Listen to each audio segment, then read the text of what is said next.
Last week's Apple event was historic for several reasons. It was the first Apple press conference to be held at Apple's new campus in the Steve Jobs Theater. More importantly, however, it marked the 10th anniversary of Apple's original iPhone, and the company unveiled the most radical new design we've seen since that first iPhone was unveiled in 2007. The iPhone X is unlike any smartphone Apple has ever created before, and according to Apple, it'll set the bar for smartphones for the next 10 years.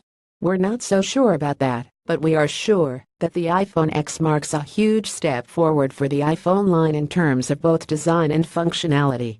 Despite the fact that the iPhone X was Apple's one more thing last week, the company spent plenty of time discussing the phone on stage in Cupertino last Tuesday. Of course, Apple could have spent 6 hours talking about the phone, and there still wouldn't have been enough time to cover everything. But there's one thing in particular that Apple executives didn't discuss, and it's going to have a huge impact on the iPhone X user experience. Do you remember what the iPhone 5s was like after Apple first introduced Touch ID? Yes, there were a few bumps in the road as some people had difficulties getting it to work consistently. But we're talking about the narrow availability of the technology itself.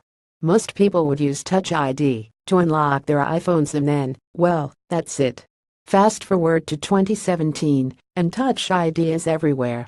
Any decent iOS app with a need for secure authentication has integrated Touch ID at this point. Can you imagine having to start from scratch with Face ID? It wouldn't be quite as bad as it was when Touch ID started from scratch back in 2013, since developers now see how important it is to adopt Apple's authentication APIs. But it would still be a pain, because these things do take time. Well, we have some good news: you don't have to imagine starting from scratch.